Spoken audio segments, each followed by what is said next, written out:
There's a whole Challengers experience that even though these are our bread and butter Wednesday Warrior people, they don't get the full Challengers experience because they come at a time that's not conducive for that.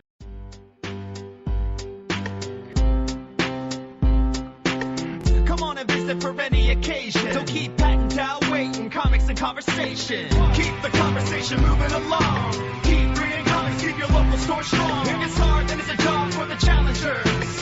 Comics and conversation, y'all. From Challengers Comics and Conversation in Chicago, this is Contest of Challengers, a comics industry business podcast with Patrick Brower. Dal, what are you wearing? What am I wearing? Oh, t-shirt and jeans, button-up shirt over it. Back in November of 2019, Dal and I recorded an episode of Contest of Challengers, a comics industry business podcast in Chicago, where we were in an empty storefront in River North, and it was the store that would become Blue. And on that episode, I had said that what we were talking about was probably the second biggest thing we could talk about. Not hyperbole, but in general, the second biggest thing. And so that made me realize, like, okay, the biggest thing we could ever talk about would be Challengers is closing, which that is not what this is about. The second thing would be new location. But I think new location is probably the third biggest thing. I think the second biggest thing would be either Dal or I stepping back. Again, not what this is. However, what this episode is probably in that adjusted list of things. It's probably the fourth biggest thing that we can talk about. And I'm maybe setting the bar high. Maybe expectations for you, listener, are suddenly ratcheted up. You're like, what is this going to be about? And I don't know if you can tell, but I am not in the normal recording studio. And since I'm saying you can tell Dal is not here. And I can't remember if we mentioned that he wouldn't be here, but Dal is not part of this episode by choice, because if there's a chance of him not having to be on the episode, he takes it. So that's what this is. But over the years, and Challengers has been a thing for 13 and a half years, and it's hard to look back at the store as new. We're not new. We're very old. On a side note, there was a retailer who put out a post on Facebook about how long they've been in the business and said, hey, how long have you guys been in business? To everybody, general retailer thing. And I was shocked by the number of people that are like 35, 38, 40-year veterans in the industry, because most of the people that I interact with are in the industry less than that, younger. This guy was, I think, 32 or 33 years, and I'm like, oh, just 31 years. Thanks for paving the way for us youngsters. But there's people that I even know who I'm like, I had no idea that they've been in comics retail since 1978. I didn't know there was comics retail in 1978. I'm not saying they're lying. I'm saying I need to see proof. But 13 and a half years for one store is not a landmark. I mean, sure, in this political climate, in this volatile economic climate, a store lasting, 2, 3, 5, 8 years, whatever, fine. But 13 years, if we were to close tomorrow, we're not. It'd be like, oh yeah, they had a good run. There was a great store, Rocket Ship in New York, that after 5 years, they're like, yeah, we're done. We did this for 5 years. We want to move on. Like, the store was doing fine. They just wanted something different. And looking back at my career of so far 31 plus years, I haven't done anything different. I mean, I have. Challengers is different, but I mean, as far as occupation. But time in a store changes you. No, I'm getting away from myself. But over the 13 and a half years, I sat down to try to remember exactly who's worked here in that time. And I started making a list. And making a list relying on memory alone doesn't get you the full list. And after I made it, and I have that list right here, and at first it was in chronological order, then it goes all over the place, and then there's cram-ins at the bottom, like, how could I forget this person? And then I'm like, well, let me see what I can dig up through official paperwork channels. So I actually went to the files in the back and dug out and came across several other names. I'm like, oh, I totally forgot. This person technically was an employee for Challengers. So this is fairly random order.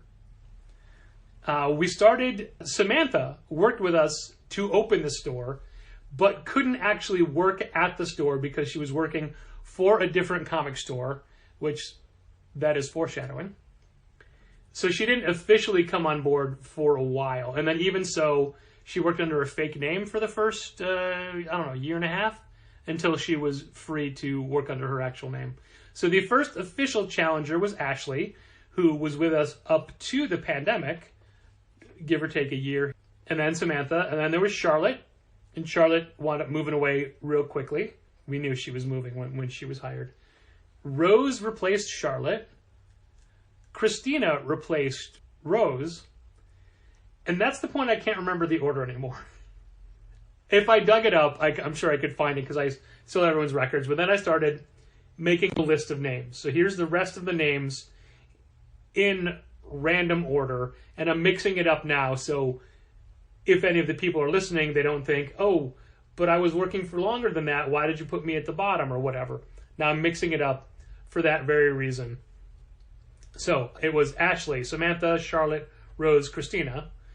And then Donovan, Molly Jane, Molly C, Lizzie, Caitlin, Gabby. Gabby started as an intern, but then became an actual person who worked here.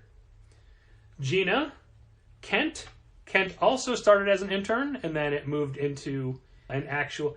As I'm saying this, there's a name I forgot. Already, this whole list is invalid. Andrew, Felix, Jackie, Jimmy P.S. Hayes, Maria, Alexis. Then we have the other half of this page, which is Delia, who was never an employee of Challengers, but she worked for the Rogues Gallery. She was our art show docent, and she started as... It was a school project. She got school credit for working here, but then she ran social media, and then she got credit. I just remembered two more. Literally just remembered two more names as I'm doing this. Wow. Along the lines of Delia, after Delia, there was Kiki. Same thing, same school, same path. Not for the Rogues Gallery, but for social media, and Kiki designed both the image of the Challenger that we have on our Tumblr page and Rothschild, the Challenger giraffe. I told her what I wanted them to be, but she did the illustrations we use. And she did a lot of design work like that for us. And now she lives in Korea. And then there was one, and I cannot remember her name. She's the Lost Challenger. She was the third person. This was for the Art Institute, the School of the Art Institute, I believe. And basically, after it worked so well with Delia, the school's like, hey, can we keep sending you students for this program? Like, sure. Then we got the second one, whose name I can't remember, and she was not good. She wasn't a good fit. She didn't work hard. She didn't do well. And then we got Kiki, and then that was the last of the Art Institute people. They stopped asking us, which is fine. I can't remember her name. What was it? She had an official Challenger's name badge and everything. I can't remember. Also, this whole little memory lane trip is going on way longer than I thought it would. But in the early days, we had Tony Valdez, who, after he left Graham Crackers, he would work with me on Saturdays. He worked some shifts. My dear friend, Anna Gorski-Van Slee, filled in at least one day, like ringing people up behind the counter. That counts. Fallon Mackerline, also of the Graham Crackers days, he worked a bunch during the pandemic, helped me out on Saturdays. Patrick Reese, who was part of the Easter Seals program, and he was always helping out on Tuesdays, alphabetizing back issues and things, and he worked with us for, like a year and a half. Briefly, we had Erin Polgren, who was hired as a buyer for us, specifically at things like cake. And then she worked a couple of days in the store. She wound up starting an online magazine and then moving away. So Erin was here briefly. We had asked a woman named Raven to work, and she said yes, but we never even trained her. It never happened. I'd forgotten that my good friend and guitar player from Serpentcron, Chris Carlson, clocked a bunch of days years ago. I found his time card. Technically, long-standing club member and longtime friend, Ryan Voss he didn't work the register, he ran Magic tournaments for us, but he had a time card for that, so he worked. Of course, my brother George and my nephew Parker are here for security for all the events, whether it be Free Comic Book Day, Batman Day, famous person signings, things like that. They're always helping in. And lastly, we had Mary Nakama from Nakama Toys, not her actual last name, worked with us for one of those big signings as well. So, to the best of my knowledge, that is everybody who has filled in, had a time card, rang somebody up, or had a different position in the store. And this list is significantly longer than I thought it was when I started out with it. And I still forgot two more names and then one name I can't remember. And that's not counting occasionally if I have to run in the back or go to the front to get a missed package or something. If somebody who I know is in the store, I'll be like, hey, bud, you're in charge. And I'll like run out for 30 seconds or a minute or whatever, something like that. There's been plenty of people who have like jumped behind the counter just to be a body there to make it look like somebody was there, but never an official employee. But these are all the people that have worked with us over the last 13 and a half years, and they were all part-timers. Ashley was doing 2 days a week in the beginning, but then it evolved to basically everybody was doing a day. Toward like after the first couple years, everybody's doing a day, or maybe a day every other week or so. So we've never had a full-time employee in the entire 13 and a half years we've been open. It's always been Dal or I, and then somebody else. Although I do remember some Wednesdays in the first 5 years or so, it would be Jimmy P.S. Hayes, Molly Jane, Dal, and I all on a Wednesday. We look back now and say, how did we ever have 4 people on a Wednesday? That's why we wound up moving Jimmy to Thursdays, because it's like there's no work for 4 people. So as fun as it was to work with our good friend Jimmy Hayes, we gave him his own day, which kind of ruined the fun for everybody, because then he wasn't working with us. We weren't working with him. We weren't seeing him every week. And then we thrust Kent upon him, and look how that turned out. But now, very, very soon, we're recording this. I'm looking at my watch like it tells me the calendar. It will if I look. We're recording this a week before it airs. But starting in October, we will have not only a full-time employee, we will have, for the first time, a manager of the store that's not Dal or I.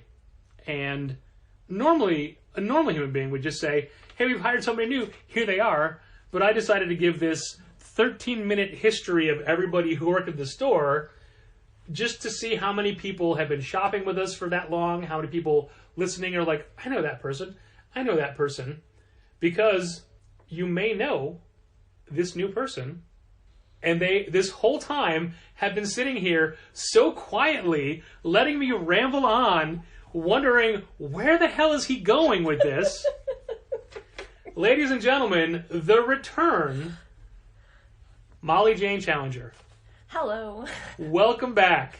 Thank you for being so patiently silent this whole time. I was having to stifle giggles because I was like, I don't want to make any noise, you know. Yeah. So, Molly Jane, you worked for us back from, I looked it up, May of 2011 to September of 2015. Okay. Your first appearance on this very podcast was episode number 50. This is episode number 553. 503 episodes later. That's not your only appearance. That was your first appearance. Your second appearance was number 200, the Lady Humans episode. That's right. I Yeah. remember that one. Yeah. Yeah. So up until now, you've been landmark issues. Issues. That's the comic in me. Landmark episodes. And this is a landmark by subject matter, not by numbering. The thing that kills me is that I knew you and I recorded an episode. It was before a wrestling pay-per-view. Okay, that Yeah. makes sense. You were working, you'd started on a Sunday, and you worked with Dal, and Dal drove you out to the suburbs to my then house. Oh yeah. So we could, like, there was a group of us watching wrestling, and since we had time to kill, I'm like, hey, let's record something for the podcast. And I could not find it. And I'm going crazy because I knew the time frame, and I couldn't find it. And I didn't take detailed notes back then, and like the descriptions of the show weren't necessarily what it was part of. Anyway, episode 50 was called Human Bondage Den, which is an Adam Ant song, and the entire episode description were lyrics from that song, which, looking back now, I didn't have the legal right to print. So nowhere did it say, Molly Jane Kramer's on this episode, Yeah. and the image was a shopping cart, because Dal and I spent the first half of that episode, first 35 minutes, talking about this revolutionary idea of selling graphic novels that are in the store online. What? Yeah, I know. Who would have thought? Doesn't make any sense. And that was such a complicated process, and Donovan had to do so much data entry for us. But anyway, so you were on the second half of that episode, but not in the notes. So as I'm scrolling through, I'm like, not that one, not that one, not that one. I had to find where you were. I had to Google WWE pay-per-views for 2011. Oh no. Find which ones match the dates, then go through those episodes and like skip around to hear your voice. For the record, it was Over the Limit. WWE Over the Limit from May of 2011. And it was headlined by John Cena versus The Miz. All right. I only know this because the internet told me. I have no recollection of that. I don't whatsoever. either, sadly. Yeah, why would you? And now the idea of watching a WWE pay-per-view makes me choke. It's all AEW from now on. But that is when, and I do remember part of that recording. I'm at an age where I forget almost everything else, including people that have worked for me over the years, but I remember part of that. And I won't forget this one because we are in the back storeroom at the store, because we're recording this at the store, but we don't want to be on the sales floor because specifically when listening back to old episodes to try to find you, the episodes we recorded in the store, you hear all the traffic and everything going by. Well, then that research was worth it then, because you discovered the traffic. That's true. sound. And then immediately when I started talking now, a large truck rumbled by. I'm like, that's going to get picked up. They're going to hear that truck rumbling. But also, since we're in such a tight and closed space, it may be a little echoey because it's a very high ceiling. Although, so... Oh, I heard it echo right there. Certain points, especially with the metal doors and the ladders, but since we switched seats, I'm further away from the ladders, I think that... I think we're good. Okay. Yeah. 18 minutes just to get to you. There you go.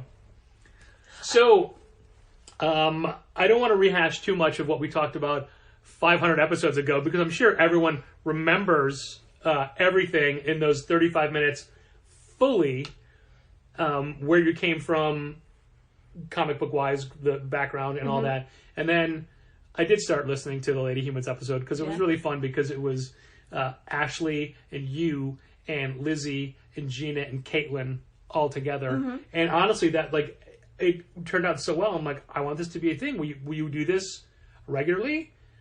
And then it never happened. I just remember, I think this was a problem with both episodes, that I was very, very quiet. You were quiet. Not very audible. So I'm trying to be better in this episode. Well, it's funny, you have your own podcast. I so do. You are probably, but I'm sure you wear headphones and speaking to a mic, or... We do speak into a mic. We don't have the headphones. Okay. At least I don't. But I've gotten a little bit better at trying to keep my voice at a more resonant level. So hopefully... Projecting. Yeah. We honestly, we were measuring before this episode. We switched seats because I felt like the microphone wasn't close enough to Molly Jane. And then we measured to see the distance. And now I've noticed that I've leaned in, so I'm even closer. And my voice is naturally louder anyway. And I think as you get comfortable, you're settling just a little bit further back. I'm trying to aim at there the you mic, go. though. And it is pointed more towards you than me, but this is the thing we've discovered over the years, that I'm just louder. So I talked about the fact that my entire professional career is comic book retail. And I want to say, yeah, we both paused because the computer in the store made a noise like some That was all the way from messages the came front? through. Yeah. Wow. Yeah. That was very loud. It's a quiet store. Mm-hmm. If I'm not mistaken, your entire professional career has been book sales, comics retail. Pretty much, yeah. I worked book retail before I started working comic book retail, and I did a little bit of time there when I was doing both. Yeah. I worked at Borders, and they also let me work at another local chain's comic book shop while I was working there, which, honestly, looking back, I think that's really weird that they let me do that. Yeah. Seems like a conflict of interest, but they were okay with it, so I was too. So there's a little bit of time in between there that I also had, like, my full-time gig was like an office job. But other than that, even while I was doing office stuff, I was working part-time at comic shops the whole time. So you do actually have like a financial background. I mean, kind of, sort of. Yeah. Like, I'm like trained in like QuickBooks, Okay. but it was just like for a nonprofit, and I kind of had to learn most of it myself. Okay. So I don't feel like I mean, was, as Not like we went to a comic retail school, you know? Yeah. But I think it's a lot of that office type stuff does, it can be applicable to working in a comic book shop as well. Sure. Yeah. But yeah, I didn't start working full time in comics until like 2015 when I had to leave Challengers, unfortunately. Yeah, you left us because you got an offer to work at a store far away Very far away. for a full-time gig. Yeah. And you came to us and you said, hey, I got this offer. And we're like, you should take it. Mm-hmm. We can't afford to have you on full-time. And you said to us then, if you ever can, I will happily come back. Yeah. We did it! It took a little while, but as soon as it was What's able to be done. 7 years between, for 6 years, 6 years. Yeah. 6 years. Yeah. And then you left that store to go to another store Yes. full-time. Yes. The store suspiciously close to us in distance. Yeah. I had the store that I had gone to initially was up in Niles. For the record, I don't care if you say names. Okay. It's your discretion. Okay. But I was working up at Pastimes in Niles, and it was only for like 4 months-ish, because I think I left around the holidays, which is a bad time to leave a retail Well, gig. it's a pretty hellish distance to get from Logan Square to Niles Yeah. when you don't drive. Yeah. I was taking the Blue Line to one of the Pace buses, and those Pace buses run like maybe once an hour if you're lucky. And then there was like a really long drive on that bus when I got there. And then once that bus dropped you off, it was like a good 10-minute walk from there. It was not great. And it was a store that does a lot of Magic tournaments, so there'd be a lot of like late night shifts. It when there was a a vacant department store that became this hobby store. Mm-hmm. So it was massive. Yeah, it was huge. And they had, they mostly focused on the Magic and the other various gaming stuff. They had a pretty sizable comic book portion. And a friend of mine took over like the comics aspect of that store and offered me the job. And it was fine working there. It's just that commute killed me. Yeah, sure. It would kill it. Even if you were driving it would still kill you. Yeah. Niles ain't close. Yeah. And then I got a job offer to work full-time at G-Mart, which is unfortunately the closest closest competition to Challengers. Uh-huh. And I've been there up until now, working full-time. Recently got a promotion to manager. And they've been a great store to work at, but my heart has always been here. And getting the job offer here is kind of what I always wanted. Like it's really weird. We're going through some store stuff just before we started recording, and it's just like this is what like I always wanted. I always wanted to be able to work here full time, and I'm like tearing up. I'm just really happy to be here. So the history of this job offer goes back to Blue. Early on in Blue, when Dal and I were working every day, we're like, this is not tenable. It has to be for now because Blue is not making any money. But once it does, we're going to need somebody. And Dal and I had decided that we were going to ask you. And so I did ask you December 14th, 2019. So Blue had been open for just over 2 weeks when I said to you, hey, not yet, but we want to do this. And our time frame was Free Comic Book Day of 2020. Well, that never happened. Although Literally didn't. The joke is I gave Dal a bunch of grief last episode because he's like, I've worked every single Free Comic Book Day that ever has. I'm like, no, you didn't. Not 2020. Well, because 2020 it was Free Comic Book Summer. That's right. Like, that's you didn't right. work every other summer. He's like, no, that was Free Comic Book Days. That's I right. worked every Free Comic Book Day. But anyway, so we only been open for 2 weeks. We're like, yeah, we're going to need somebody, and we want it to be Molly Jane. So I am bad with secrets, and like if I buy somebody a good present and I can't give it to them for 2 months for the occasion, it just eats me up inside. Especially if I see them regularly, I'll be like, I have this thing. This is going to be super vague, but there's a thing that we're doing that involves somebody who's in a different profession than comics, but is a huge comics fan, and it's somebody that you know, and somebody that is a big fan of ours. And so I'm doing a thing for them, and even Dal doesn't know this. And I've seen them a couple of times, because they're only in Chicago very rarely. And I've seen them a couple times, and the first couple times I'm like, keep it to yourself, keep it to yourself. Then the last time they're here like, I got this thing I want to tell you about so bad, but it won't happen for a while yet. And they're like, that's fine, don't tell me. I'm like, no, but I want to. They're like, it's okay, I can wait. I'm like, I can't. Here's what it's going to be. And now there's still no time frame for that. But I'm like, I shouldn't have told them because it could like still be another year before this happens. But so we're like, yeah, when the time comes, we'll ask Molly Jane. You and I were at a Christmas party. One or both of us may have been drinking. Yes. A lot of people at that party were drinking. So we got to talking, and I'm like, hey, hypothetically, if this were a thing, you don't have to answer now, would you be interested? And you're like, yes. Yes. I mean, that's... I'm like, yeah. okay, just like really think about it. Yes. Okay. Fun little side note is a little bit later in the evening, your boyfriend, who had drank more than both of us, Oh, yes.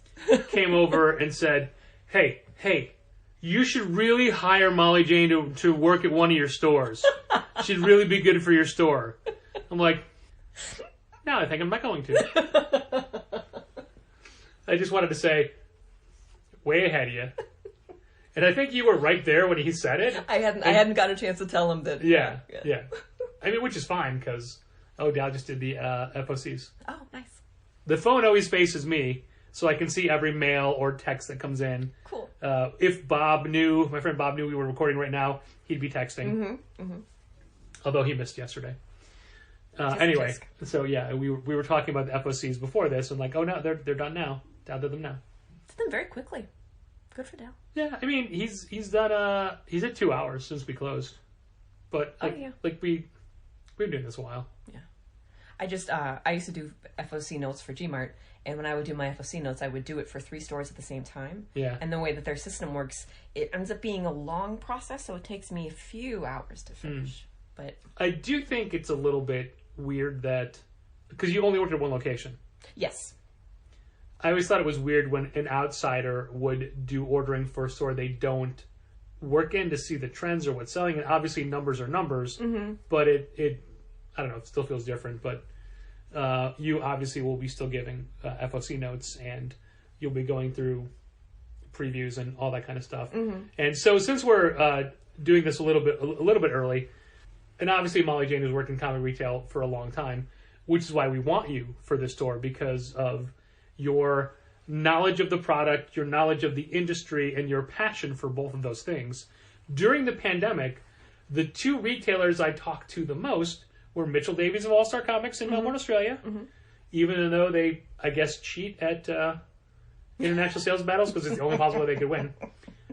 Or they don't cheat. They just count differently. Things have more, like, I guess single issues count for like 2 in Australia. I don't know. And you, they count backwards because of the way the water and other balls. I gotcha. So like, and to this day, you and I still talk about the industry regularly, and it just shows that it's not that you just know the comics, but you know what's happening with the inner workings, and more importantly, that's more important today than ever before. Are words that go together and form a sentence that say those things are more important now more than ever because too many mores, because of just how difficult and changing everything is. And while you don't know the current point of sale system we use, it's not that different than what we used to use. You'll pick it up in a heartbeat. Yeah, POS systems are POS systems. Yeah, I'll it's get fine. it eventually. It's fine. It's we were hoping to have Managed Comics set up and working already, so you just have to learn one new thing instead of, hey, learn this and now forget it in a month. Oh, I'll forget it pretty quick. Yeah, Don't worry. Yeah, not worried at all. Not worried at all. I wasn't. We haven't told anybody that you're coming aboard. You told somebody first. We're like, you told Mike Lee? We didn't tell anybody. Yeah, you're like, did you tell Mike? I'm like, no. You're like, I did. I had just kind of, because we were at the wrestling pay-per-view. Right. We were at AEW All Out. Yeah, I had just... As a store. I had just assumed, I guess, that you had told some people, but I should not have assumed. That's right. But then, like, as soon as I mentioned it, it's like, well, I can't just ask him. Because I, like, asked him, like, if he'd heard the news. And he was like, no, what? He's like, are you getting married? I was like, no. He's like, is it this? I was like, no. Oh, God, I have to tell him. So, Michael, if you're listening, I'm sorry. But he was sitting right next to me. You know, actually, there's a good chance Mike is listening because Dal's not here to make him want to turn it off. Ah. That's a joke. And a funny one, too. Because it's real. But I listen to Contest of Challengers every week. Yeah, you're a patron. People know. And I told Molly Jane she should stop being a patron now that she works for us. And you're like, do you think so? I'm like, yeah, I think so. You're like, all right, I'll wait until October. Yeah, you know, with the turnover of the month. This is the patron episode. The patron names so you're gonna say will be this episode. So this will be the first time we don't because this will go up in October. Yeah, all right. I have to remember to take it off my Patreon. Okay, well, in the meantime, do you want to give us the link to, because I'll drop it in here, drop the patrons in here. Do you want to be like, hey, I'm telling you what to say, so there's really no point in having you say it, but you can be like, hey, this is the point of that, so we want to thank all of our patrons for the month. Do you want me to say that, really? Yeah, sure. Hey, this is the point in the episode where we like to thank all of our patrons this month. Including our annual patrons, Becca Hilburn, Brent Helt, Dal's mom Diane Bush, Jose Villagomez, Josh Crawley of Westfield Comics, Michael Romanenko, our patrons that have created their own tier, Andrew Drewtroit Comics Aaliyah, Christina McChrystal, Bridget K. Neville, Chris Burton, our other generous patrons from the Say My Name tier, Arun Singh, Social Media Vampire Ben-Hur Benedict Calaguas, Bradley Rader, Brian Garside from Manage Comics, Chris Carr, Christopher Haith, Drew Triner and Ashley Edwards, Challengers Reservist Fallon Mackerleen, my brother George W. Brower, Heidi D., Jacob Sorelli of Kamikaze in Tel Aviv, from 11 O'Clock Comics, Jason Wood, Josh Trigg, Mark Hammond of All Yeah Comics, Margie, Keith, Logan, and Malcolm Springham, Marcus Nasso, Matt Armstrong, Mitchell Davies of All-Star Comics in Melbourne, Australia, Molly Jane Kramer, Morgan Kaiju Perry, Nick Baldwin, Robert Burns, Ryan Alcock, Ryan Hecht, Sean Bowers, Tad Eggleston and Johnny Williams, Thomas Nagovin of Century Guild. And if you would like to hear your name thanked once a month on this very podcast, head over to patreon.com/challengers and pledge at the $5 Say My Name level. Thank you all very much, and a big thanks to all of our other patrons who generously support this podcast at different pledge tiers. I'm leaving everything in up to it, even the whole "you should say this" part. Whenever there's a guest on and not Dal, I always say, hey, at the end of the show, when I say thanks for listening, you got to say keep reading comics. So I always cut that part out, so they just say it. I wonder if anybody's like, wow, how do they know what to say? They must listen. But no, I have to cut out the part of me saying, and now you say, which is what I'm deliberately not cutting out of what we just did. I'm just going to see if I can remember that 33 minutes in is where I got to hunt for the... Because if I don't write down like, oh, we changed subjects at this point, one of the worst parts of editing is me going through being like, where can I drop in the patrons where it's an organic break between thoughts and not in mid-sentence? And we go so roundabout in the way we talk about things. There's a few times where I dropped it in. I'm like, oh, this is a good point. Drop it in. Listen to the end. Oh, no, we're still talking about that thing before it. Well, I'm leaving it now. See, I like that, though. I like the conversationality of the podcast. It is in our name. Yeah, exactly. But it's conversational, but it also gives so much good info. And I just love hearing you guys' opinions about stuff. Yeah, let's see if you still do now that you're going to be around us full time. It's true. See, when you worked for us with us before, it was part time. Now, and here's the worst part: I only work with you for 2 days. The rest of it's all Dal. Not entirely. No. Oh, that's right, because Thursday. Yeah, so you get 4 days with Dal, 1 day with Kent. 1 day. And I'm 2 of those days, but also with Dal. So, yeah, good luck. Good luck not getting sick of working for us full time. I don't think I will, but we'll check in later. Yeah, fair. If what is this, episode 553? If in episode like 570, I'm like, hey, here's our new manager, you'll know what happened, listener. Don't jinx me. You will know what happened. Don't jinx me. Or if Dal comes to me, he's like, hey, do you want to swap Fridays and Saturdays for 2 other days, please? Please? We used to always rock Sundays. Yeah. Me and Dal work okay together, I think. So the things you have to remember about working with Dal is don't talk to him as much as you want to. And don't let him see you on your phone. Yeah, no, I remember the phone thing. I've gotten much better about being on my phone. I will have you know. Yes. Okay. Back in the day, I used to always be told to get off my phone and get off Twitter because Sure. I was always be on there. Well, I mean, you may have store reasons for being on those things now. Yeah, which is good. Because back in that time period, you did do social media for us for a bit, but then you stopped because you would have a habit of forgetting to log out and log back in. Oh yes, I remember that. So you would be posting your stuff to the store stuff, or vice versa. I don't do that anymore. Well, I think what may be beneficial is if what app do you use on your phone? Just the regular Twitter app. Okay, I use Echo Phone. Okay. So maybe if you install like a second app that's just for the store account. That's probably good. Yeah. Who's your cell phone provider? Sprint/T-Mobile. Okay. Is it a single plan or do you have like a family plan or something? It's like a group plan. Okay. Those are questions I meant to ask you earlier when we weren't recording.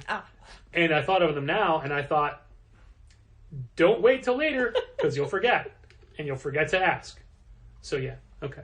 I do the same thing. When you think of something, you gotta mention it then. Yeah. Or else it just, sinks down into the void. Or you forget that somebody worked for you for X number of years and didn't put their name on this piece of paper. It's funny because when you were saying names, I thought of Delia, and that was right before you mentioned her. Yeah. Because she was an employee, but not. She was kind of adjacent. Yeah, like I said, she was a Rogues Gallery employee, not a Challengers employee. I miss Delia. Yeah. I miss Delia. I used to see Delia a couple times a year, but COVID. Yeah. She and Chris Mitz and I are a group called the Fascinating Creatures, which spun out of one of my Christmas parties, where a very drunk person was hitting on Delia and said, "Well, you're just such a fascinating creature." So we just ran with that. So we became the Fascinating Creatures. Yeah. It's the 3 of us because our birthdays are all clumped together. So we'd always do a Fascinating Creatures birthday celebration. Okay. Yeah, that's why it's that specific group of 3. Mm-hmm. Although there was one, I'm sorry. These are stories not for the podcast. Not because they're not appropriate. They're not comics related. Yeah. We're getting too far away from it. So I would like to think that your return to Challengers is different than how you've worked before. Oh, and jumping back, when you were working for Borders, who was the store you were working for? The one on Michigan Avenue. What comic store? Oh, Okay. I thought that it was when you were going to school. It might have been another store. Because you've worked for 4 stores, but at 5 different times. Yeah. And I thought maybe there was a 5th I didn't know about. No, well, I worked like a couple random shifts for my friend's comic book shop back in Lansing, Illinois. Yeah. See, that's what I thought you were talking about. Yeah, but it was only like a couple random shifts to cover people. When So they were you would have been on this side of their list, not this side. Yes, exactly. Self-referentially. This note keeps on giving. It's like the little pinch hitter side. Yeah. I'm going to keep this and then actually make a spreadsheet and go through the all the time cards and see if I can't, in fact, build out a proper list of everybody. That's cool. And put everybody's dates in there and but stuff. for no reason other than my failing memory. And it's good to have a record. That's true. Although I guarantee you, if you had Dal make this list, he would have forgotten way more people than I did. There's a good chance he forgot that he works here. A rule of thumb with Dal is never begin a sentence with, "Hey, do you remember?" Because he just goes, "No." I'm sorry to say that I am also have a very bad memory as well. So you're going to have 2 people that you're going to... Not for comics facts. Some of them. I'm not really good at like specific dates and like specific events that happened within specific issues. I got to remember key issues. Oh, I'm awful at it. Yeah, same. Like I only remember your big ones, like Amazing Fantasy 15. Yeah, or like Hulk 181. I remember that. Even though Wolverine appeared in Hulk 180. Yeah. But more importantly, his first appearance was in a Mighty Thor issue because there was an ad for that Hulk issue. Wow. And that is the whole reason that they reprinted a facsimile edition of that Thor issue. Oh, I remember that. Yeah. I remember that now. See, a thing that I forgot. No, I'd known at one point. You forgot. just didn't. You didn't recall it right away. Right. You didn't forget it. Forgetting would be like I have no idea what you're talking about. I just need that little nudge. That little nudge. That's all we're about, Challengers, nudging people. And then getting sued. Polite nudges. Into a wall. It's polite. It could be. It's fine. So yeah, don't start a sentence with do you remember? And don't talk to him. Well, not at all. I'm going to talk to him a little bit. There are some people on this list that I could point to you and say like, oh, Dal hated dealing with this person. I'm not doing it right now. I'm just saying in general. I was peeking over because they never stopped talking. But it's not just one. Yeah. But yeah. But I think that your return to Challengers is also a return to hand selling, like the passion of getting people into comics, because I feel like that's not what you've been doing the last couple of years. I haven't. Yeah, and I think that's your strength, your strong suit. Like the idea of hiring you and then not having you on the floor is not worth, like, why? Yeah, Gmart also has a shipping end of things. A very large online component. Yes. They're one of the larger. I don't know for a fact. I mean, they're not like DCBS huge, but I think they have a very large online subscription service. Yeah, but since the and pandemic, it's all handled out of the Logan Square location. Yeah, pretty much. And ever since the pandemic started, as one can guess, the mail order end of the business skyrocketed. Yes.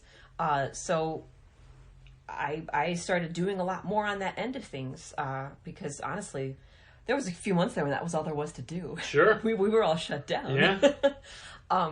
So I have been doing more back of the store kind of stuff. And I really do miss being out on the sales floor. Like, there's been a couple times, I've only been out there to, like, bring the person at the register supplies or whatever.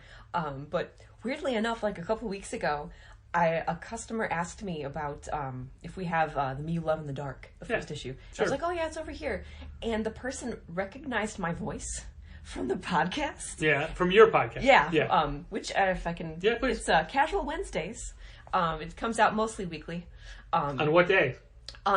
Sadly, like usually we try to record on Wednesday, but it doesn't always come out on Wednesday. So sometimes it comes out on Thursday, sometimes Friday. Okay.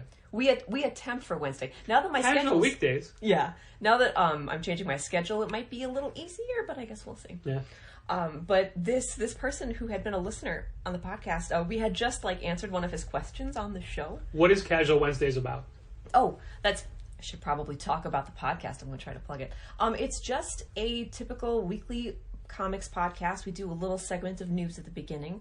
We'll usually have a little topic of the week. Sometimes we'll do a read through. Sometimes we'll talk about... See, already too much work. Way too much It is. research and effort, and just sit down and start talking.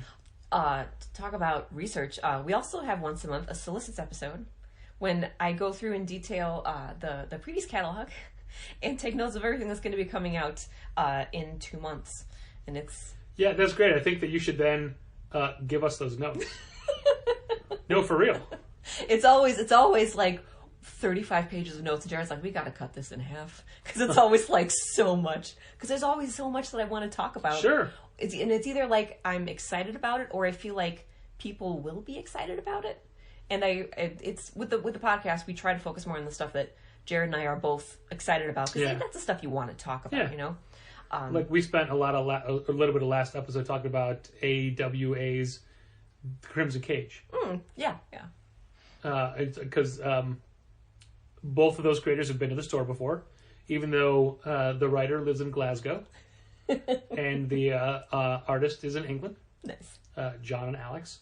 And you get Macbeth told through a lens of wrestling. Yes, please. Yeah.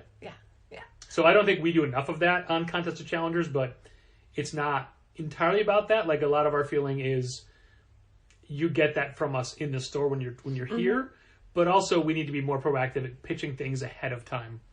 Not that people sign up for things ahead of time, but just to maybe when they see it on the shelf, they'll be like, oh, I remember they talked about that book. Yeah. It's like wrestling, but Macbeth. It's a good combo. So are there other segments? So you talk once a month, you did the solicits. Yeah. We also have, we'll always answer a listener question, usually. Sometimes we go weirdly off topic. I'm really good at going weirdly off topic. Sometimes we'll talk about... perfect for here. Yeah. Like various comics adjacent media. Like mostly because of me, a couple episodes ago, we did most of the podcast about the Hawkeye trailer because that Hawkeye trailer, oh my God, it made me cry. Wait, you liked it? I had no idea after I spent an hour looking for those photos for you. It was not an hour. Patrick was kind enough to find photos from here in the store of me. I was like pretending like I was posing with a bow, wearing like an I Heart Hawkeye shirt. I have a lot of Hawkeye clothes, and I just made a social media post wearing all my As Hawkeye I was looking for those photos, part of the time I'm like, was that in my camera or her camera? My phone or her phone? Because if it was on her phone, I won't have these. Why am I still looking? And if I have them, why were they on my phone when they were for her? That's actually a really good question. Yeah, no idea. Maybe at that point I didn't have that nice of a phone. Maybe at that point, and I don't know for sure, but maybe it was you had the shirt. I'm like, oh, pose like Hawkeye. Maybe. Yeah. Maybe. Because otherwise, like if you'd said, hey, can you take a photo of me doing this? I would have just used your phone. Right. Yeah. Right. But I don't think I necessarily had an iPhone at that point, so my phone camera might not have been as good. Fair But enough. honestly, I don't remember. These last 2 years have caused everything. The only reason I remember those photos is because I've seen those photos, so I know that they exist. Mm-hmm. I would not, otherwise, I wouldn't have been like, hey, did you ever take a photo dressed as a Hawkeye or whatever, something like that? Although, there's Dal's Hawkeye bow. Oh! Because that's right. I asked you if you had a bow or not. The because Nerf bow, right? That's right. If you had that, I could be like, oh, Dal had that for Halloween this year. I could look, I can narrow it to this year of photos. Yeah. But you're like, no, I was just fake holding a bow. It was probably around then, though. Yeah, it would have been. Yeah. But I mean, you didn't have it in the picture, so Yeah. it didn't make my life easier. But yeah, that's pretty much all it's on Casual Wednesdays. Average length of an episode? A little less than an hour. The solicits episodes go a little longer 3 than days. that. They feel like it sometimes. Yeah. But I love doing the solicits. I love doing the solicits episodes. Weirdly, like I enjoy that research, and I also find that it helps me with doing ordering for the store. Oh, it 100% helps. Like we have the process here, which you'll be part of now, where we each go through previews and circle the things we want to make sure we order. We don't necessarily circle Marvel or DC books because we're getting those. Yeah. And then we'll skip most of the major publishers, but definitely the back half of the catalog. And it's great because there are times that there's things that I've missed that Dal caught, or times he missed something. I'm like, oh, we got to get this book from this person. Yeah, it's good to have multiple eyes on it. It's good. And there's sometimes he'll be like, oh, I'm not going to circle that. He'll catch it. But with the way things have been going the last couple of months, there have been a couple months recently where I didn't have time to go through it, so I relied solely on his notes. Okay. And I'm glad I'll be here for more help in that respect. There was a book, I can't remember what it was. It just came out. It was, I think, it was either a Vault book or an Aftershock book, where we went higher than normal for the first issue. No, it wasn't. It was neither of those. It was Ablaze. Okay. It was, it just came out this week or last week, He Who Walks with Monsters. Yeah. So we ordered up on that because it's Werther Delaria who did the art for that. And then I skipped it for number 2. Oh, no. But Dal caught it at FOC. So yeah, it's all good. He's like, remember the book we went high on for the first one? I'm like, yeah. Then I skipped number 2. He's like, yeah. I'm like, I noticed I missed it. But when I was ordering number 3, I'm like, I didn't order number 2. Whoops. That's always the worst. Which just as well, it's not selling real well. Oh. It's funny, I keep on conflating that title with, is it I Walk with Monsters from Vault? Yeah. Yeah, I keep on Which mushing was them really together. good. Yeah. And also my favorite thing is monsters. So Yeah, that's true. My favorite thing is walking with He Who Walks with Monsters. Yeah. Yep. But let's not forget Paul Cornell, who so wonderfully did that voiceover for us. That's right. And since then, I've signed up to his weekly newsletter, and my favorite part of it is the end of it every week. He lists a little paragraph or two of his week. How life was for their autistic child, what he's done, how much work he's done, and it literally, this is going to sound creepy, got me to dig down into the area they live in, because his wife is a pastor. Okay. So I was able to find, like, oh, here's the church. Here's photos of the church. Here's the town. And it like paints a bigger picture. And it's such a quaint English village town. It sounds so cute. It sounds it's amazing. And it's like, man, this, like, the internet makes it so this guy can work from there, and not have to be surrounded by an urban expanse and all this teeming structures and activity. All these humans. Yeah, exactly. And like it made like their COVID bubble a little bit easier to deal with. Yeah. And yeah, it's my favorite part of his newsletter. And honestly, if I had read his newsletter before I had asked him to do the voiceover, I never would have done it, because I'm like, this guy is way too busy. He doesn't have, like, his hands are always full. I don't want to be like one more person. Because before, I'm like, I don't know, Paul Cornell. Maybe he lives in New York. Maybe he's a bachelor. Maybe he's got plenty of time doing that. I don't know. But had I known, I probably wouldn't have done that. And then we got such a great voiceover for him. Yeah. But I'm sure he appreciated the chance to get to hype his book. Sure. You know? I just wish that book had sold better for us. Yeah. It sold okay, but I want it, like, with all the hyping we did for it. And that artist is currently doing the new Vault book that Peter Milligan is writing, something about dying. Human Remains. Something about dying. Human Remains. Kind of about dying, but not dying in the title. Yeah, I remember recognizing the Style. artist's Yeah. name. Yeah. I'm sorry, I said style, and you were talking about name, and I just... Yeah, the style. Style name, you know. Because, I mean, the cover number 1 that they drew is very much in their style. Yeah. I just don't remember their name. I don't either. So there you go. But I also think, like, going through previews and getting to know all the product is great, but then if you're not watching that product sell, I feel that there's maybe a disconnect. I don't know. I mean, I don't know how involved in the ordering you were, or honestly how involved in the ordering you're going to be right away. Like, because of the impending switch to Managed Comics and then the holidays, we're not going to throw too much at you at first. It's just going to be acclimation. It's going to be get used to being here, Yeah. finding out the rhythm. Because honestly, we don't know. We don't know what a 3-person team is going to be like on Wednesdays.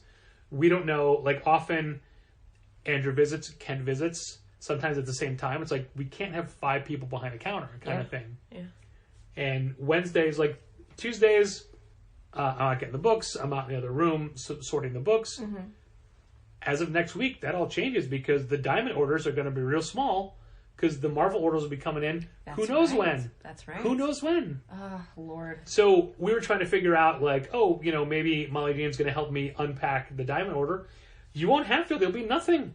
There'll be half the size. Yeah, yeah. They'll be done in an hour. But who knows when PRH will come in, and also Right. who knows when Lunar will come in. We're hearing that PRH is expecting to be in by Mondays or on Mondays. Yeah. Which It would be so nice if it was like a set specific day. Yeah. And not like Lunar when it's like, oh, it might be Tuesday before. It might be the Tuesday it's supposed to come out. it might be both. Yeah. Your shipments might be split. We only have half of next week's books.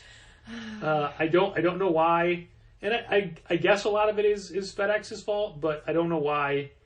I've never understood why the stores that I talk to in Chicago who order from Lunar, like Dark Tower, like Gmart, like us, why we don't all get the books at the same time. Yeah. It's weird that we're not all like on the same truck or something. Yeah, exactly.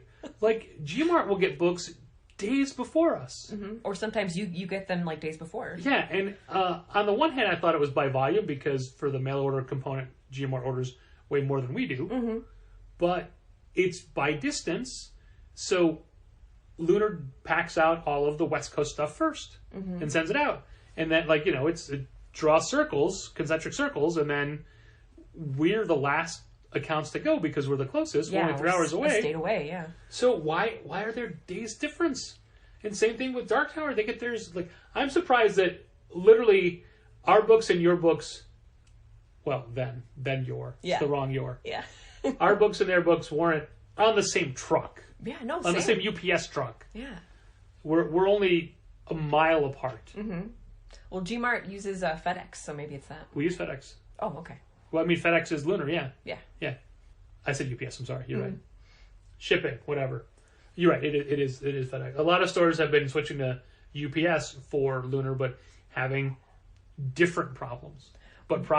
For a little while, Gmart switched over to having UPS, but if I recall correctly, it was much more expensive, and it wasn't like there wasn't any more reliability as far as when the delivery was. Fair.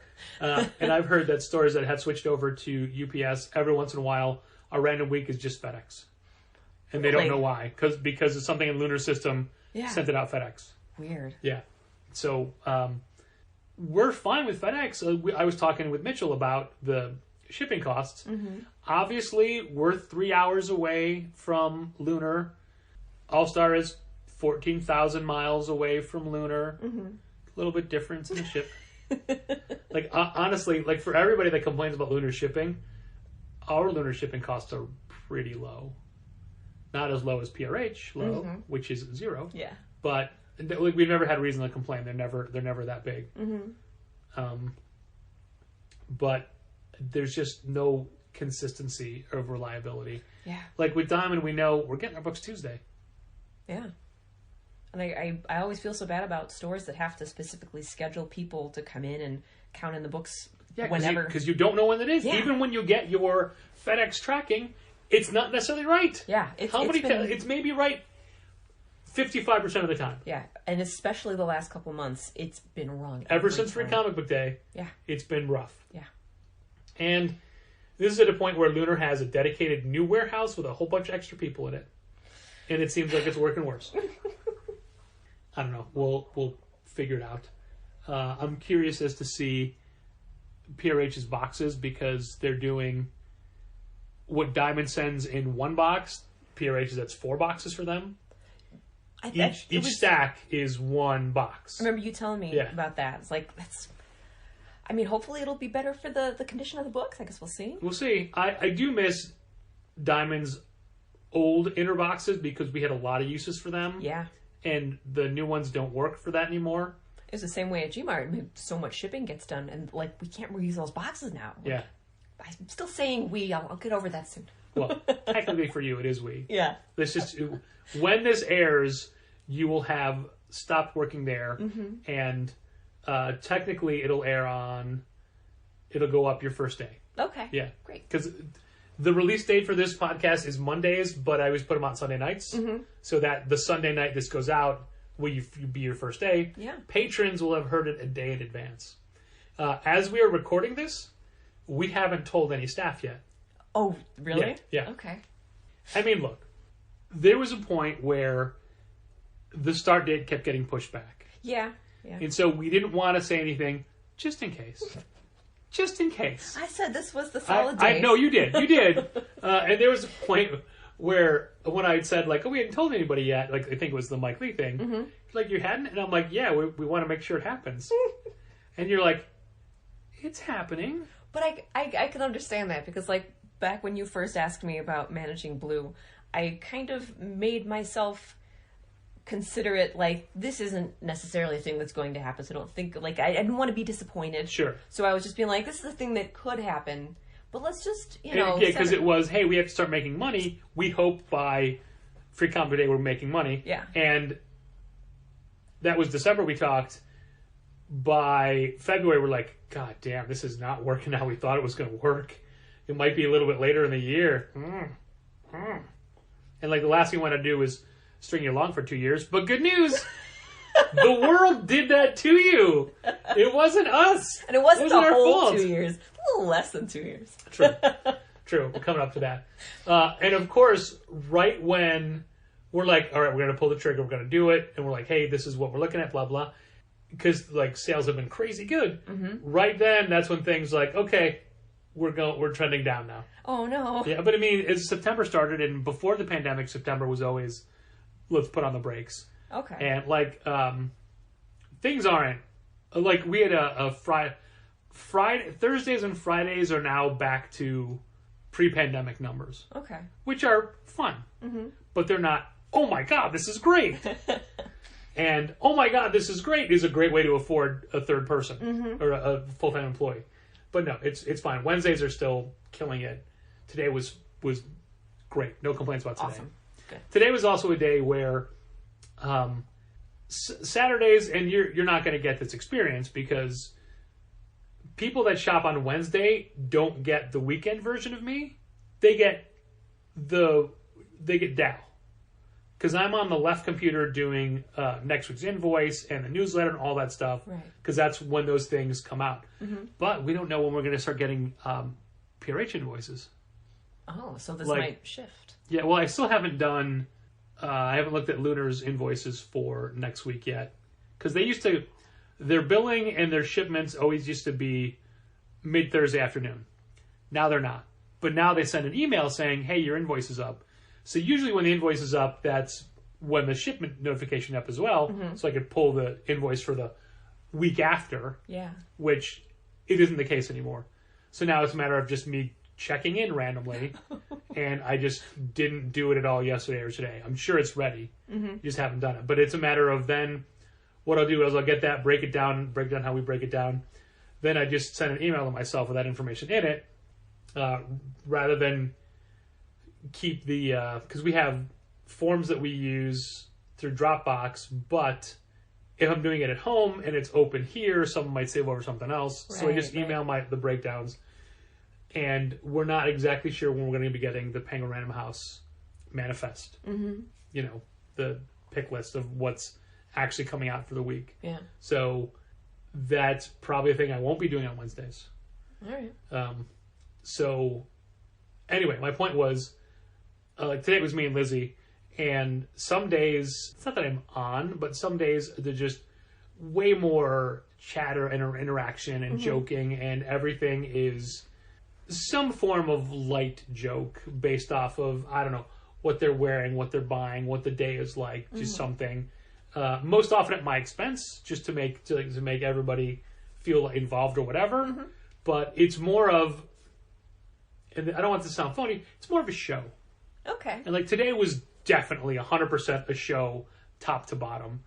And one of the most annoying things I think for coworkers is once I find a line that works, I'll use it forever. Like, if it's a mom and a kid, and the mom is clearly buying books for the kid, sometimes I'll say to the mom, okay, now, if you get scared when reading these, you can talk to them, and I point to the kid, and they can get you through the scary bits. That's really cute. Or if the mom is paying, I'm like, all right, so you're paying, so point to the kid, so you're driving?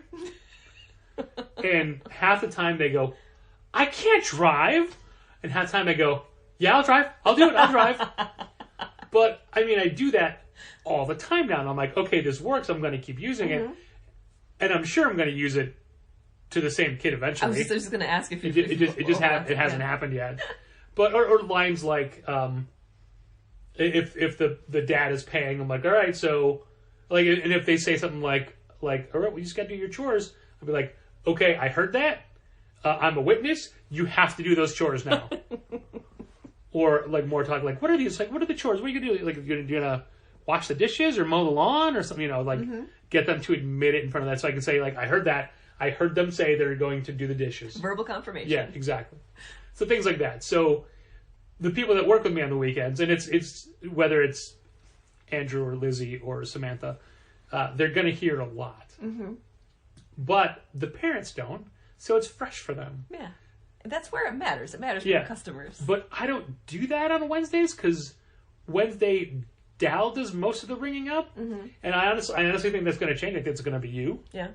So I don't really banter. Or if I do, I'm just adding something to something Dal said. Okay. Like, it's never an organic, like, you know, original thing. I'm just not tagging in because that means taking over, but just like adding my 2 cents to a thing.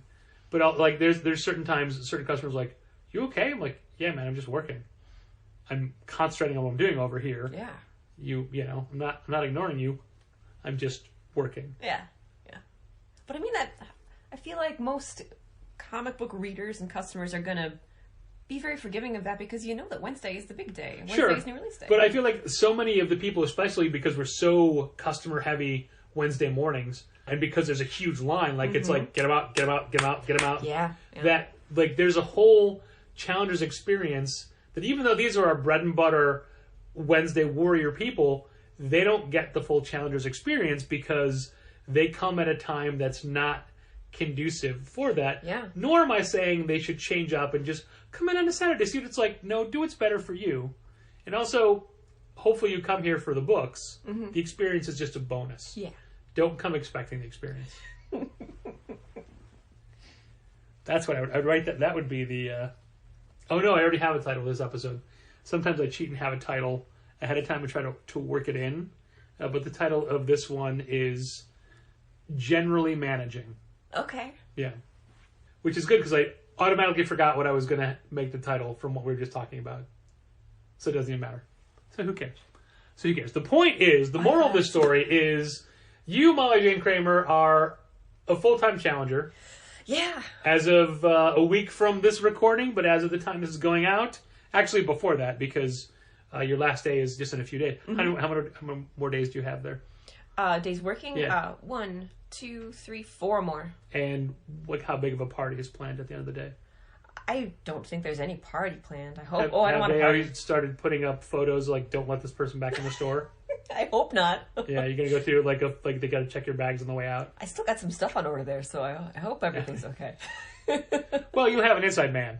Yeah, that'll be okay. Yeah, yeah, that's gonna be the fun part is getting the special orders to link up and everything because we don't have anything on order for you technically. Yeah, no, I figured anything that's coming out, I'll add it on FOC if I want to get it. I'm trying to also trim down what I order. Yeah, I'm not going to get single issues anymore, like purchased for myself. Sure. Because they just take up too much space in my house.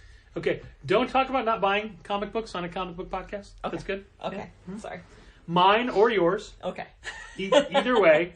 I'm sorry. But what you mean is you're going to be ordering twice as many trades. Yes, I mean I am. That's what I thought you said. Yeah.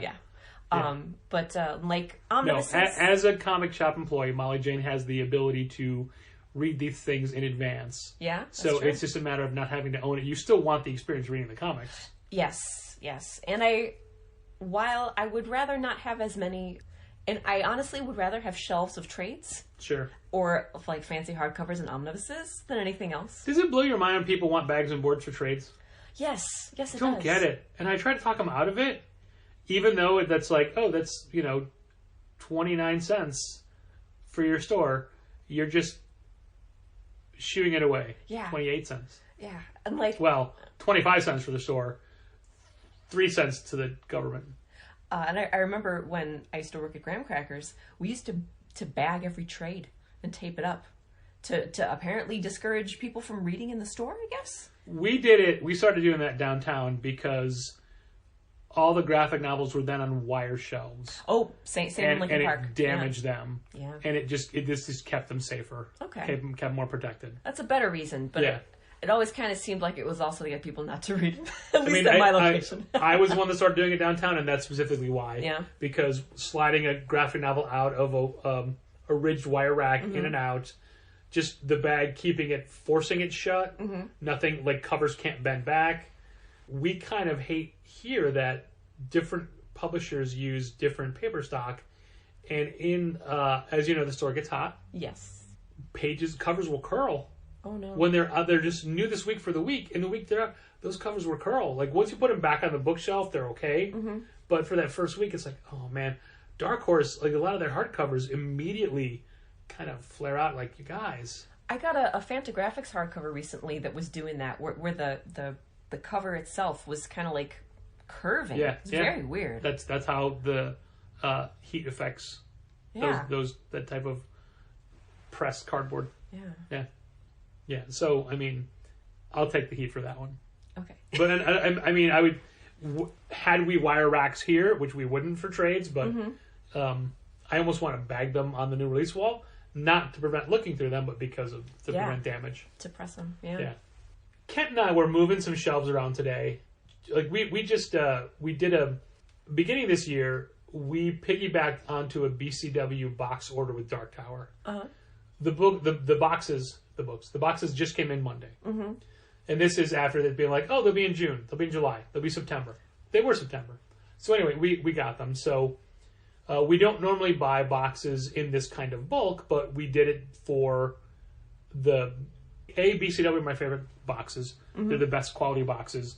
The boxes that we normally sell from Southern Hobby are not as good, Yeah. but it's the easiest ones to have access to. Mm-hmm. But we have to put these boxes somewhere. Now they're all just sitting on top of the shelves, and we don't like that look. Yeah. So it's like, what? I know we just redid the carpet and had to move everything, but what is between the shelves? Like, I want to be able to just pull out a manga shelf and stack all the boxes in between.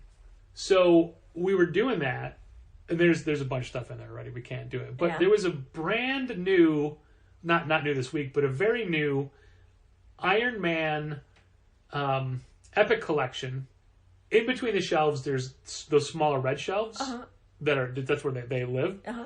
On one of those shelves, and for the life of me, I cannot figure how it got there. So it would have had to go over and down? Mm-hmm.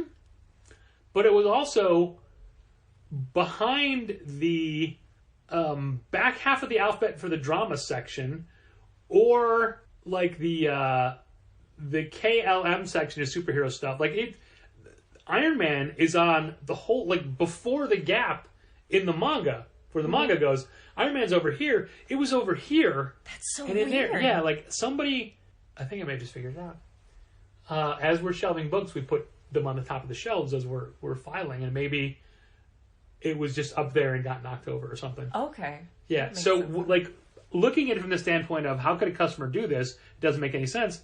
It's because they probably didn't. It was Yeah. probably one of us when we were filing. All I could think of is like, did someone pick it up and just throw it? But it was too, like, it had to be pushed off because it was right here. Uh-huh. There's no way you could toss it and just make it land, like, right. It would have to arc. It would go, yeah. Mm-hmm. Yeah, okay. Sometimes when you talk these things out, they make sense, and you figure it out as you go. Are there things that you are looking for? And I want to point out, before we started recording, Molly Jane said to me, can you give me an idea of what we're going to talk about so I'm not caught off guard? And I said, no, because I have no idea. I mean, I had a list of names. I knew I was going to do that. That was it. That is all I knew. But I knew we wouldn't have to have Yeah. something. Yeah. But a question that I do think may make you think a little bit is, are there specific things or specific things that you want to accomplish here? Like, I'll be honest, we fully want you being here means sales go up. Yeah? Yeah. Like, whether it be from your salesmanship or from people that, like, oh, she's at this store now, let's go there. Mm-hmm. Like, we've got several club members we can point to who are club members who just came to us because you started working here back in 2011. I don't know. I wonder if I was more Surprised they've stayed. Yeah, right? I think that's a testament to the store, to be honest. Because Challengers is awesome. I don't know. I think I was so much younger then. I was a lot more bubbly and goofy on behind the counter than I am now. I don't want to say that I'm unfriendly. I just think I've been doing comics book retail Beaten for so down long. by comics retail. No.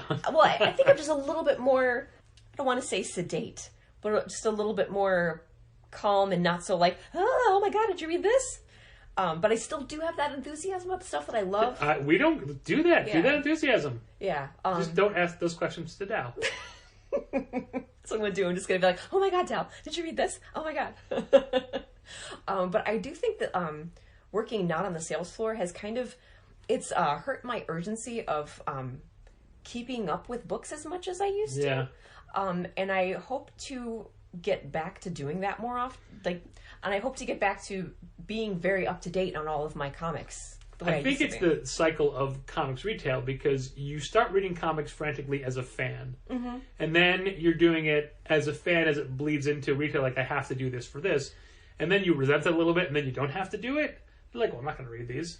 Like, and also for me, I know, well, if I don't read this, Dow will have read it. He can talk about it. Now it's going to be worse for me, because I'm like, well, if Dow didn't read it, MJ would have read it, so I don't ever have to read these books. I think these books I want to read, but I just don't feel the urgency to read them Tuesday night for Wednesday. Right. I'm hoping to get a little bit of that urgency back, because I like to be able to know what's going on. I'm talking about it to customers, because I'm not as good at like BSing my way through like a recommendation as I would like to be. Most of my recommendations are very, very honest. Like, it's something that I really, really love. And I want to be able to be as up to date on the book as possible and be able to like sell it, have all the selling points in mind to tell the person about it. So that's definitely something. Well, obviously there's a fine line between sales pitch and genuine excitement for something. Yeah.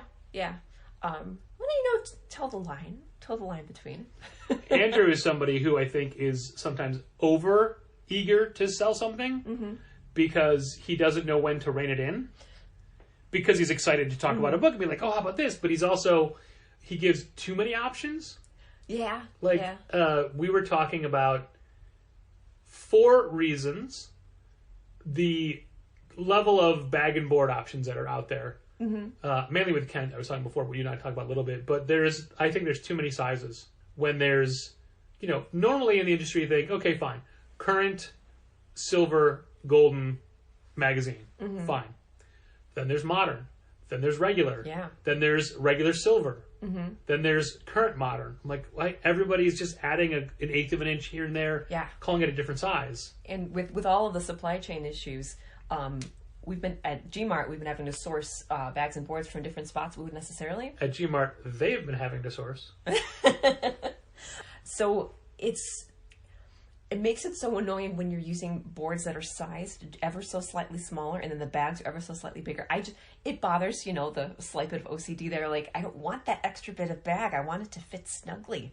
But sometimes if it's too snugly, and what I hate is when you get 2 different brands of bags that the measurements on the labels are the exact same, but the boards fit differently in them. And the bag company that we switched to, who was great for a while, but now has nothing. We're down to our last 3 cases of bags. They have current, thick current, silver, thick silver. I have noticed. Rein it in. That, pick one. Thick current fits regular sized boards, so Okay. you can use those for like a stand-in between current or silver if you run out of either one. It's like, that's good for the square bound DC specials. Yes.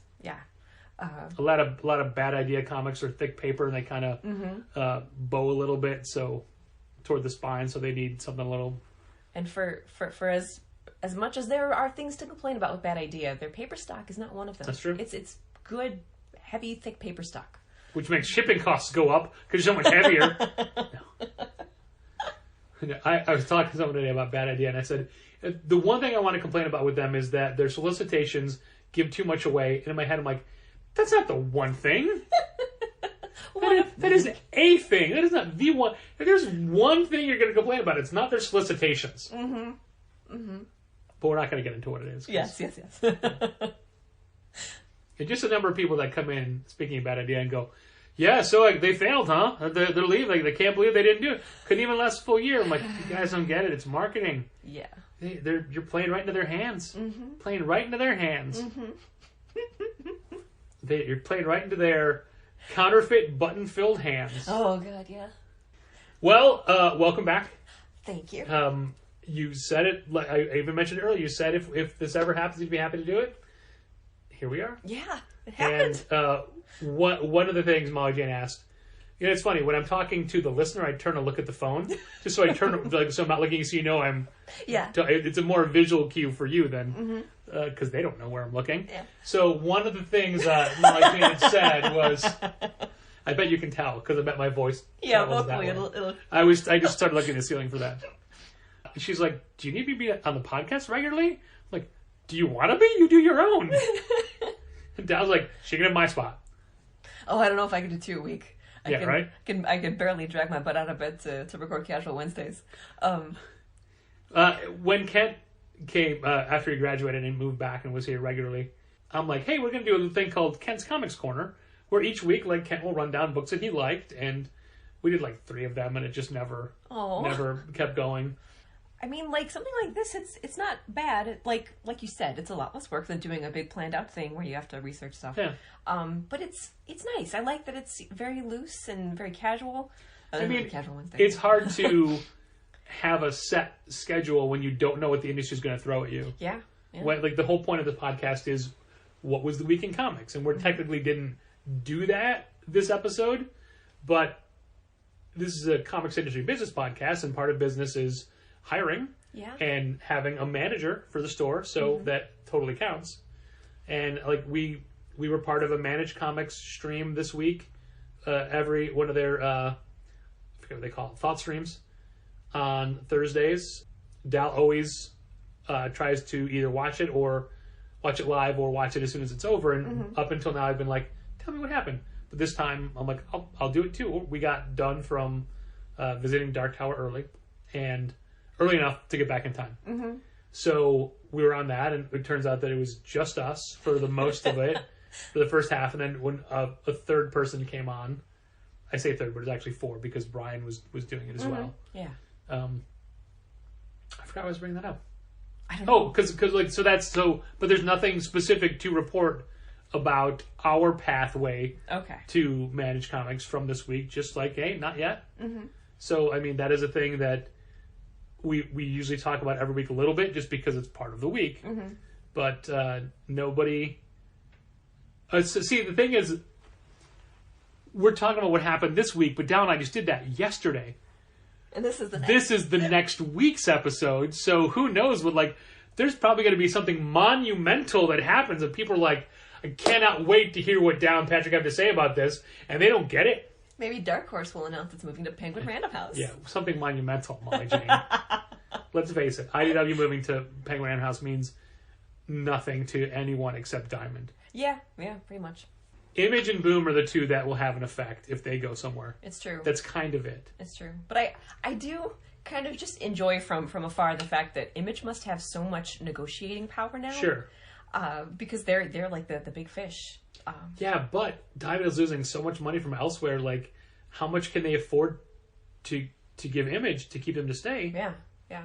One of the things in the podcast that Dal and I were talking about, episode 50, when I was looking for your first appearance, when we were doing our graphic novel sales online, we were doing them all for 20% off. Okay. And it was, we talked about how, 20% off is a big hit from the cover price, but our hope is you're not just buying 20% off graphic novels, you'll buy other stuff while you're there. Right. It's the the lost leader philosophy of Best Buy selling CDs for dirt cheap and hoping you walk out of the refrigerator. Yeah. When CDs and Best Buys were things people cared about. I mean, at that point, yeah. Yeah. So funny to listen to part of Lady Humans and have you guys talking about Bitch Planet and Saga. I'm like, yeah, those are two books that would be great if they were still coming out and we could sell those. It's funny, our last listener question for the most recent Casual Wednesdays episode, someone asked about comic series that just kind of died in the vine, that had like a huge delay and really lost a lot of kind of like their impetus because of that. And those were two of the ones that I brought up, is like Saga and Bitch Planet. It's been years for both of them. Many more years for Bitch Planet, sadly. Yeah. But, I mean, I can't believe that Wonder Woman Historia is actually coming out. I'm so excited about it, though. I was 3 years ago. I'm still excited. What was the Kelly Sue DeConnick, Bill Sienkiewicz Image book that was announced? Oh my god, Paris White. Paris White. I was going to say Parisian White. But Parisian White, yes, that is it. Yeah. Isn't that also a brand, not a brand, but a style of cocaine? Oh, probably. I don't know. Panama Red, Parisian White, I don't know. Yeah, like, what about Annie Wu's Dead Boyfriend Club? Remember that? She was just tweeting about that she had been taking years and years and years to keep on writing it and then rewriting it, and now she feels like it's in a place where it might be ready. She like was just tweeting about it. Here's my biggest problem with Annie Wu, who, by the way, has signed me. I don't know if she still does, but she lives in Chicago. I think she still does. Never been here. Yeah, I've never seen her do an event here, Yeah. which is too bad. I would love to go. We talked to her, like, immediately reached out, like, hey, whenever Dead Boyfriends Club is out, let's do something. Yeah. She's like, yeah, maybe. Mm-hmm. That was like years ago. Maybe now that it's closer to Maybe. possibly coming to fruition, maybe. And maybe I could say, like, hey, remember me? You signed my arm. I have your art on my body. Yeah. Not that means she has to sign here, but we'd love to have her here. Yeah. Of course. Yeah. She would love us. I don't know that at all. I don't know. I think this store is immensely lovable. I like to think that. Yeah. I sure love it. I mean, hell. You came back. Yeah. Talk to me after 2 weeks of working with Dow for 4 days. That's not fair, but we're out of time. Molly Jane, it's great to have you back in the fold. Everybody else who's listening, come visit Molly Jane on Sundays through Thursdays. Yeah.